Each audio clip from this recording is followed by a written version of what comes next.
What's going on, guys? What's up, Kurt? How's it going, man? Can you put into context what this means to you?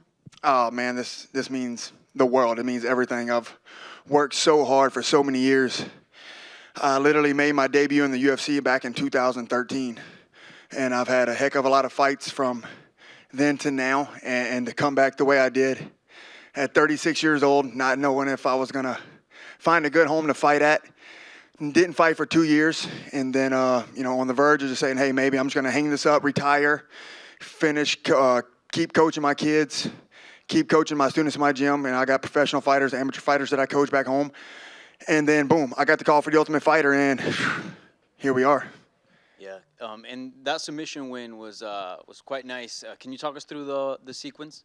Yeah, like I said out there, man, I am a Brazilian Jiu-Jitsu black belt. I've been a black belt for almost 5 years now, and I train jiu-jitsu every day. That's primarily my training art. Yeah, I strike, I knock a lot of guys out, I prefer to stand up, but when the fight hits the ground, whether I could wrestle or not, I'm always dangerous. And and to go out there and get a submission like that, honestly, I don't know if Austin's ever been finished before.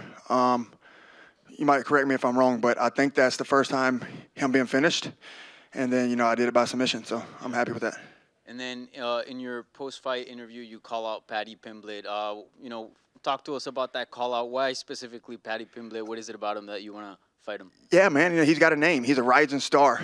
But reality is, I was in the UFC long before that guy, right? And he comes in, and I feel like the UFC kind of butters him a little bit, kind of gives him some easy fights. But, he's never fought somebody with the experience that I have. He's never fought somebody that's just did what I did on the Ultimate Fighter show, and it's not just a regular Ultimate Fighter show, right? This was the Ultimate Fighter show where we had guys that were really, really good, but, may have got cut in the UFC, and then, boom, I had to go through a murderous row of guys in the house, and that's fighting twice in 10 days and then preparing for this fight tonight. So, and I feel like every guy that I fought and beat in the house is better than Paddy, so why not give me a big fight against one of the biggest rising stars in the world? And outside of wanting to fight Paddy, what are your overall goals? Because you are 36. I'm assuming, or correct me if I'm wrong, it's like all gas, no brakes from this point on, right? Like you want to get things done in the UFC as quickly as possible, I'm assuming. Yeah, absolutely. Like you said, all gas, no brakes. I'm not getting any younger. But, I'm not satisfied just being back here in the UFC. I want to be here. I want to make a legit run. I think I could do that. I want to get a number beside my name, and I want to keep on going. I want to keep on fighting some of the best guys in the world. I want to keep testing myself, and always the ultimate goal is to be UFC world champion. Congrats. Thank you. Appreciate it. Kurt, over here. Did you see Conor McGregor's tweets about the result? I know he wasn't here tonight, but he was clearly watching. Did you see what he had to say? No, I have not, actually. Essentially, he's calling for the immediate rematch with Lee Hammond. He feels that he was saying you got slapped around in that fight. I think he called, I'm looking at it here, he said you were smacked around like an episode of Bum Fights. Come on, guy. Come on, Conor, man. You seem like you was one of my biggest fans on the show. Literally, numerous times he said I was the guy that their team picked to win the show, and shit, here I am. They were right. But, oh, man, you never know. You never know what the future holds. I know Lee got me off of a 2-year layoff, and I still come back and beat him. The win's a win. Doesn't matter how you do it. And not only did I beat him, I finished him. And keep in mind, that was only a 2-round fight. Get me in a 3-round fight, man. Come on. Like, you got to have a gas tank, and Lee don't have that. Have you any interest in maybe doing it again with Lee, or you kind of looking forward now? No, give me Paddy. I already beat Lee. Kurt, right here in the front. Yep. You said, on the show that you told your family and your children that you weren't coming back without this victory, that you're going to win the whole thing. You're a man of your word.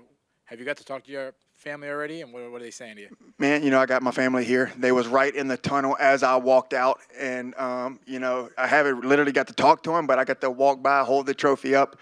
But, no, it's awesome, It feels good to keep a promise that you make, and, nothing's guaranteed. That's the hard part. I can promise everybody in the world that I'm going to pick up a victory, but, some things you just can't promise, and, a fight's a game of inches, and you never know what's going to happen. And even going into tonight, I told myself, I said, it doesn't matter what happens.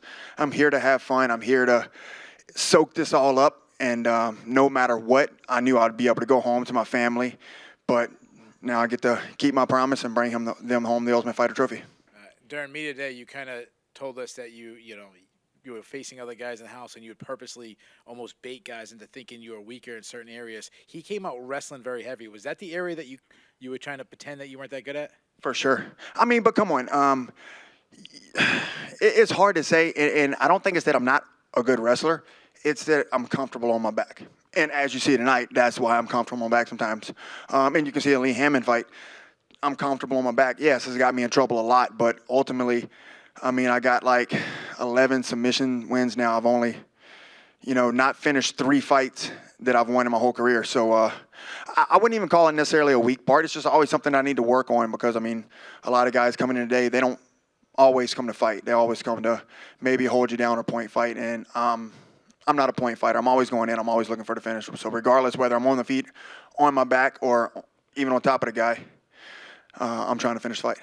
And my last question for you, that's 2 out of 3 fights now in this tournament that you got down early, but then you came on strong as it got later in the fight.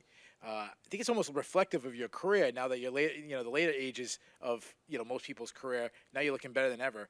Just reflect on that. What does that mean to you? Yeah, well, I've always been a tough guy. I've always been a guy that's very hard to finish. I think I've only been finished twice in my whole career, and that's out of like 30 fights. So, I mean, that says a lot. And I don't know, man. It's just that, sometimes I question myself, how long can I keep going? And I really feel that I'm in my prime, and I'm just getting better and better. And, yeah, I mean, I honestly don't know. I have to go back and watch the fight, but I might have been down a little bit, but I didn't feel like it was significantly. I thought that, he put me down, and really I was just, when he first put me down, I just wanted to stay a little bit calm, let him work a little bit. I knew and I trained so hard to be able to get back up if he put me down, and just thinking of it right now, I feel like I did a good job at that. Hey, Kurt, right here. Congrats, man. Thank you. I appreciate you. I know you and Austin were pretty close in the house. I'm just wondering, did he have anything to say after the win to you in the octagon? No, just just the mutual respect, man. He told me I deserve it, which, of course, I think he deserved it too. And if there was anybody in the world I was going to lose to, of course, I would have been mad, but I would have been happy for Austin too. But no, man, he's such a nice guy, and I really felt that we're very similar type guys. We're very much alike, both humble, both respectful, and I don't know, man. I'm sure we'll be friends probably forever. And do you see him still maybe getting a contract sometime soon? Absolutely, 100%. I mean, I don't see how you can't. Man, he's a monster. He's a beast. He's been in UFC for a while. He's got a lot of UFC wins. I mean, he deserves to be here, just like everybody else in the house. Thank you. Kurt, far left, over here, left side. Yep. Just marveling at the timing. It seemed like after the last fight in the UFC in 2019, you'd kind of moved on from the UFC. You were focused on, you said, your students, focused on coaching. It's funny, this is when this comes, right? You wanted it so badly for so long. It just, to me, the timing's remarkable. Once you'd moved on is when you got that perfect opportunity. Yeah, for sure. But keep in mind, guys, like I literally train 5 days a week. Sometimes I don't always train on the weekends, but me and my wife, we own 2 Brazilian Jiu-Jitsu gyms. We have a lot of students. I have a lot of pro fighters, a lot of amateur fighters that I coach, and that's what I do outside of actually fighting in the UFC. So I live in the gym. I'm in the gym every day. So whenever they send me the email saying, hey, we got you an Ultimate Fighter tryout or opportunity, I'm like, well, I never think about it, but, and I got some teammates say, hey, look, see where it goes, take it. So I'm like, all right. Let's take it. So it wasn't like I wasn't in shape. It wasn't like I just sat around and don't train unless a fight comes.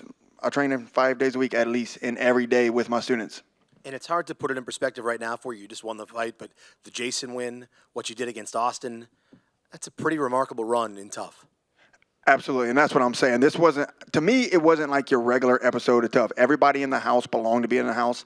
They was in the house for a reason. The UFC and ESPN, they did that show like they did for a reason because there wasn't nobody in the house that didn't deserve to be there. There wasn't a bunch of guys just going in the house to get on TV or get drunk and act up. Everybody in the house was truly professional, whether there was a prospect or there was a vet. So I think everybody there was very high level, all UFC level. And to come out of this one victorious, man, I think that speaks a lot by itself. Thank you.